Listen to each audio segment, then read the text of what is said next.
Hello, hello, hello, and welcome. I want to come on and do this live stream because I just wanted to come here full transparency.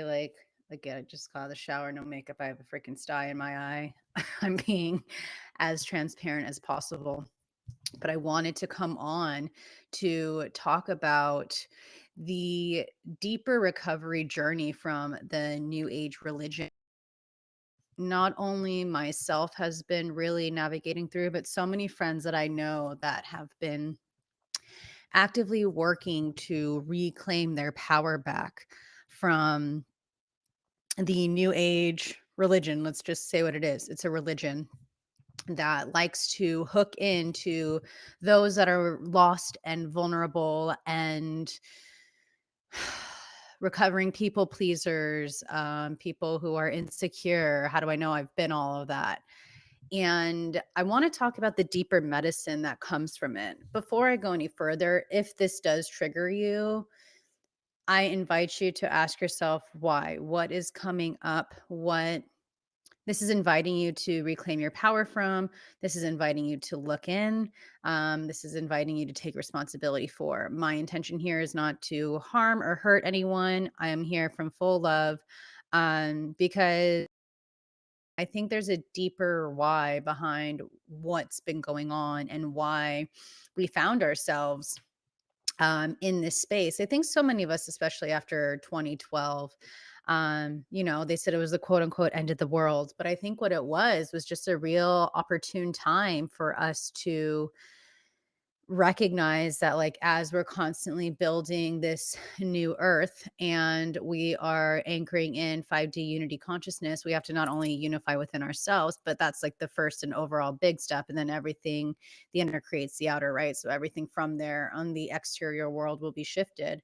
But I do believe that so many of us were so lost or angry or confused or following trends, and we really didn't know who we are. I feel like so many have been hooked in their early 20s when they're discovering who they are. And there's just a lot of confusion during that time. And so I think it's important to recognize and honor the fact that, like, you have been doing our best based on our awareness. And like I said, I know for me, after being struck by lightning and navigating through heartbreak and a difficult LSD trip, and really just having a very challenging relationship with God, and Jesus, especially when I was younger, because I had so much death and challenge that it was like I felt very victimized by my life. And also, overcoming mental illness is not an easy feat as well. So, I also wanted to give a shout out to anyone who is recovering from mental illness, or they're on their recovery journey, their healing journey, maybe be from addiction, whatever. I feel for you. I am here for you. And in a way, I feel like I had to go through that. This has been part of my soul's journey, but I'm not identified by that in a way of like, yeah, it was part of my past, but the bigger wisdom and the gift that came from that understanding and that awareness and that discernment not only allows me to continue to navigate through life with this awareness and understanding. And I've had that experience. So I know, again, the discernment of what to look out for and whatnot. But it also gave me a gift to be able to practice compassion and to lead for those who may be stuck or a couple steps behind me.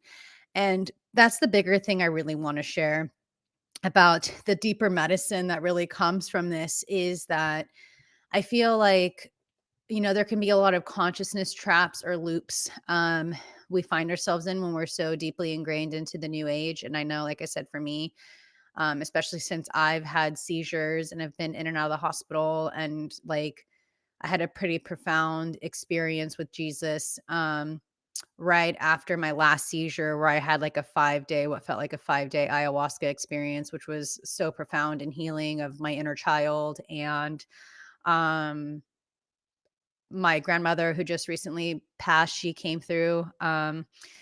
There's a purpose for it all. So the biggest thing I want you to understand is that if you found yourself caught up in the new age crap, where you felt like there needed to be like some middleman or thing to get you closer to God, closer to yourself, it's all a crock of shit. It's all about going within and finding those answers within, because if we're constantly looking for answers or things outside of ourselves, then we're giving away our power. And I know for me, like I said, as someone who is very insecure, I gave away my power easily because I didn't believe I was worthy of it. But after my Saturn return, and like I have been having these seizures since my Saturn return, and I just keep seeing and hearing more and more of like the fact that they've been seeing zero brain damage from these seizures is telling me like this is actually spiritual what I'm navigating through, because it's been around the time of my cycle and I've had sexual trauma I've had to overcome. And I've also had a lot of insecurities around my sexuality because of ingrained conditionings and indoctrination from the church that made me fear God or fear Jesus of not doing anything wrong. And again, as a recovering people pleaser, that was a huge piece of what had me dim my light or play small or make sure I was taking care of everyone else but myself. Um, and I've seen, I think deciding to cut my ties from the new age um, teachings and whatnot, there's some things that I still resonate with, but I wouldn't even say necessarily that they're new age. I would say that they're more ancient spiritual teachings like Zen Buddhism and pieces like that. I'm not reinventing the wheel. I'm not doing anything like that. It's been a very humbling experience. And again, I think sometimes we have to go through these experiences to humble ourselves. But I have more and more of my friends that have also detached from the new age over the years. And it's been challenging when people have still put me in that box when I've worked so hard to disconnect and to reclaim my power back and my energy back from that. But I think there can also be a misunderstanding, one or two. People haven't really seen much of me since I've been sick and really hermiting into like healing and filling up my cup, and that can be hard for me because the teachings that I like the last 10, 11 years of my life were extremely brutal. And I think this is what's hilarious. So I started writing my memoir, right? In 2020, I went to Bali to go start to write my memoir of my story after being struck by lightning and like experiences I had at festivals and gatherings and different ceremonies, and just like the overall, like when I was like deeply ingrained in like the new age religion. And I was going through my computer and I realized on my hard drive that every single one of those files are at 0 bytes. And I've been trying and trying my best, doing my best to try to recover them, and it's not meant to be. And so the old control freak in me would have been like, I'm going to get these files back. But because I've done so much work on myself, and again, I've detached from conditions and limiting beliefs, and just like I've done some serious work on myself, forgiveness work on myself, and whatnot. I've come to the conclusion that, if this book is meant to be published, then I will get those files back. But if it's not, it was meant for me to write them, to let them be written and let the past go. And that's been a huge change for me because, like I said, growing up as a control freak who had like a tendency to manipulate to survive, that was something I've really seen in therapy, was like I had to manipulate so much to survive because I never felt seen. I struggled with depression and mental illness, ADHD, trauma, that I had to do what I had to do to survive. And again, I think even jumping into the new age religion, I had to do what I had to do to what I thought was going to help me survive. But because I was already insecure and weak at that time in my life, I was an easy hook in. And unfortunately, that's how these darker forces, these false light teachings, they hook in on the people that are the most vulnerable. Because what happens is when your auric field, right, your light body that surrounds you, which shines and what attracts and magnetizes in everything that is in alignment with you. That's why my phrase that I've trademarked is alignment is the true hustle. You have to find that alignment within. That's the work. And that's when you're in that space, everything can flow with so much more ease and grace. And I for my survival was to chase and to follow, and I was very deep in my masculine energy because I had so much shame around my feminine, um and trauma, and from like a sexual trauma from family members and teachers in school and from the church, and also just from society, like being a bigger girl, like I was told I wasn't beautiful or sexy, so I had a lot of shame around that. So again, these were like very, very weak parts of my auric field that hooked in. Plus, after being struck by lightning, like that was a nightmare in itself. But this is how these darker forces hook in, and they are really good at like putting on a mask or pretending to be the light or the truth or whatever. And then people, they're more susceptible because they're not in their power. So I just wanted to come on just to talk about. I was writing a letter to a friend that I needed to release and let go. This is a huge thing that I share with my friends and I share with my clients. If there's a relationship that hurts and that's struggling and you want to say something, but you haven't been able to because either that person has a boundary up, you're not in relationship with them anymore, whatever.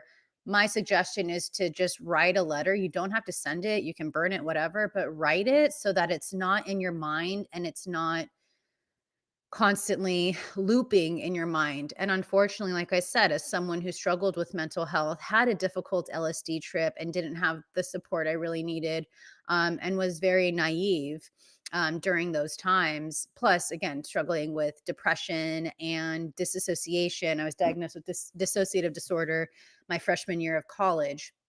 I've struggled with mental health my entire life. So, unfortunately, going into the new age and falling for these false light teachings, that's where I was most susceptible was my mental health, and that's why I know I've been having these seizures.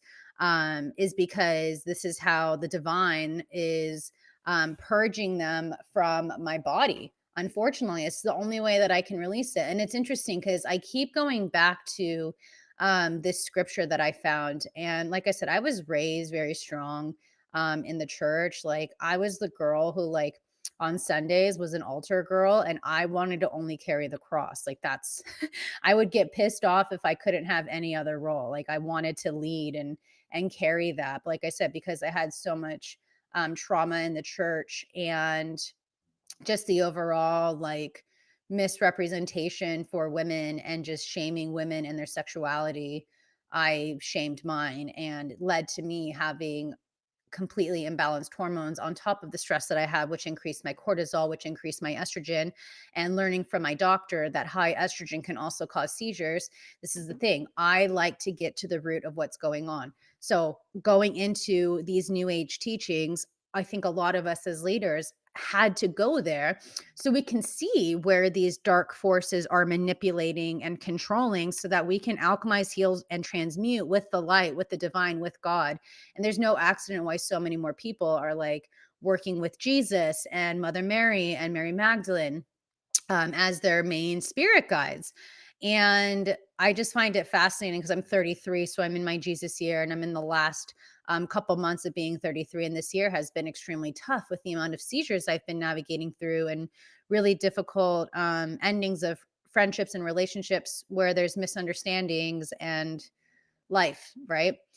But I wanted to share this scripture because as I was even sharing this with my aunt yesterday, like if I was taught that Jesus died for my sins and that, there's scripture that is like to be true, then why can't this be true in regards to my health journey rather than taking a medication that's only covering the symptoms that has a possible side effect of having me have a child with birth defects where I have I have 3 cousins that were born with birth defects. I have a sister that was born with birth defects, and I have an aunt that was also born with defects. So there's a family history in my line of family members with birth defects. Why would I continue to feed that beast into something that my soul is saying, do not do? That makes no sense. So I want to read this scripture. Because if it takes one person to hear it, they say like you just need one person to like make it go. So here I go. This is Matthew chapter 17, verse 14 through 20. When they came to the crowd and a man approached Jesus and knelt before him. Lord, have mercy on my son. He said he has seizures and is suffering greatly. He often falls into the fire, into the water. I brought him to your disciples, but they could not heal him. You unbelieving and perverse generation, Jesus replied, how long shall I stay with you? How long should I put up with you? Bring the boy here to me. Jesus rebuked the demon, and it came out of the boy, and he was healed at the moment. Then the disciples came to Jesus in private and asked, why couldn't we drive it out? He replied, because you have so little faith. Truly, I tell you, if you have faith as small as a mustard seed, you can say to this mountain, move from here to there, and it will move. Nothing will be impossible for you. And that's a scripture that I really have been embracing and honoring more. And like I said, it was interesting when I had like my 5-day journey after my last seizure, and where I felt like I was like on a 5-day ayahuasca experience. And I had one day of that when I was at the hospital, that when I was doing my EEG scan, that my uncle who sexually assaulted me came through. He passed away and asked for apology. And I healed that by singing with him. I was singing Celine Dion with him.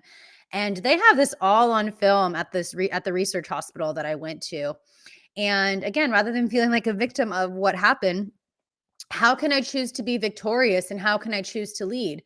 And that's my invitation for you. If you found yourself deeply ingrained and rooted in the new age spirituality that is false and manipulative and a mess, I want you to see that, yeah, you went there. There's no shame in that. It's part of your journey. But again, now you have the discernment, and now you have the opportunity to share the wisdom and to lead other people either out of that or to the truth. And that's something that I wanted to do. And like I said, I was writing this letter, and I was like, you know what? I'm going to just do a live stream because I want to share the truth about what I've been navigating through. And this is an opportunity for me to also be in my power and stand in my sovereignty, to be like, you know what? The past no longer defines me. It's part of me. I've integrated it, but it's not my identity anymore. And my prayer is that my vulnerability here, and me sharing my truth here, and me sharing my journey and experience can be that permission maybe that you need to recognize that, like, yeah, when we're young, we make mistakes. And also when we're unconscious or unaware, we do our best based on our awareness and our experience. And so again, my prayer is that you stop shaming yourself. You take responsibility, you forgive yourself, you forgive others, and you promise yourself that you're going to stand in your truth and with integrity from here on out. Because again, I feel like I went through that journey because I've been so devoted to walking the path of the road less traveled. And I mean, after surviving being struck by lightning, it was like, I know I'm here to do great work. I know I'm here to share great codes. And that's what happened with the last episode on 176 of the Sovereign Society podcast. It was just, how can I choose to be part of the solution? And that's my prayer for you, is that you can recognize, how can you choose to be part of the solution? The experiences you went through that you may have identified at one time or another, with that wisdom, how are you choosing to lead? How are you choosing to be part of the solution? How are you choosing to answer the call and to recognize that, there's a purpose for everything.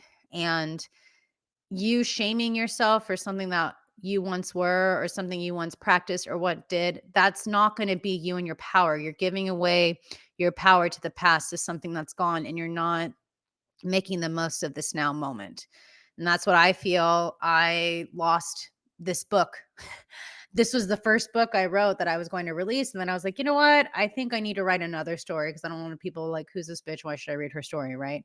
But the fact that I can't find it, but I can't retrieve it. Like, there's a divine plan to it, because I'm not meant to be reliving that, or to have people live that, or something hook into that, because I was in a very, very dark place. So with that being said, if someone was on my journey with me back then, I just want to say thank you for your patience, and also for doing your best based on your own understanding and awareness. And I also take radical responsibility for my past, with the truth that when you know better, you do better.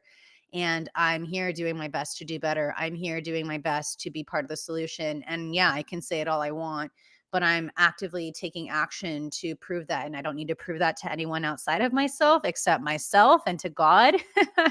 But that's what's really fueling me and really driving me this year is being part of the solution, walking the talk, and also like being compassionate and forgiving, not only to myself, but others as well. And this is how we create peace in the world. This is how we create understanding. This is how we bring unity, consciousness, and awareness. So, again, I just wanted to create this. I didn't have like a script or anything. This is just coming straight from my heart with the intention to be of the highest benevolence of truth, love, and compassion, to take radical responsibility, to humble myself. And to again be inspiration for someone who may be stuck or someone who may be under like misunderstood. um I see you, I get it. And just know that a lot of these spiritual teachings that have been used have been manipulated and hijacked. Unfortunately, it's hard to say because it's something we've been so deeply ingrained or passionate about, but it is what it is. We're in a whole new paradigm and in a whole new era. And a lot of what used to work back then isn't sustainable with what is now because more and more people are embodying their truth, their sovereignty, and are choosing to be part of the solution and to, reclaim their power back. So again, you don't need anything or any tool really to connect with God, spirit, the divine, Jesus, whatever works for you. But like I said, this has been quite the journey, and choosing to reclaim my power back has been such a gift. And in a way, this is like my testimony. Because, like I said, after my last seizure I had, it was the anniversary of my grandmother's transition. I have a picture of her right next to me. And Jesus came through too. And it was just like so profound. And my grandma was just telling me, like, keep going, stay the course. And it was just like a very, very beautiful and humbling experience because I've been working very hard to do good in the world and to be part of the solution and to revolutionize the world with my medicine. So, again, what we learned from those tough times and how we've healed, that's the medicine that we are being asked to share with the world to help other people here. That's why we came here. We came here to heal humanity, to be part of the solution, to make this world a better place, and to activate a legacy that will outlive us when we go. So I invite you to become legendary. I invite you to reclaim your power back. I invite you to forgive yourself. I invite you to be compassionate to yourself and to others who may be misunderstanding you, um, judging you, projecting their beliefs and what they think you are, who they think they are. Just continue to stay the course. Keep your eye on God. Keep your eye on love. Ask yourself, where is your faith? And just know that, the soul is who you are. And our mind will do its best to protect us based off of logic and the past. And sometimes we have a very challenging past. And so it will keep us in a fight or flight and it will keep us stuck. And I know this because I've struggled with mental health my entire life, but I know I had to go through that journey of struggling and fighting and healing mental health because I'm here to be a mental health advocate and to help other people realize that they aren't alone. So if you feel like you're struggling and there's no one there for you, you're not alone. And I wish more people told me that when I really needed it. I felt very alone for a lot of what I went through. That's why I hermited and stayed quiet. It was very tough, but you know what? It made me stronger, it made me more compassionate, and it's humbled me so deeply. So again, I love you. Thank you for being here. If this found its way to you, it was meant to find its way to you. My prayer is that you allow yourself to just be in an alignment with the truth of who you are, because when you allow yourself to be who you are, life becomes great. You become magnetic, attractive, and just opportunities and so many great things will come for you without even trying because you're just being, and like attracts like. So you'll magnetize that. So keep your faith alive and remember that somehow, some way, all of this is unfolding for the greatest good of all and for your greatest good. but you have to be willing to relinquish that control and to get out of your own way and be willing to surrender and to honor the journey and trust the process. Thanks again. If you liked this video, please give me a thumbs up. Remember to subscribe. And I want to hear in the comments below what came for you, that supported you, or whatever's arising. I'm here for you. I love you all. Have a beautiful weekend, and we'll chat soon. Take care.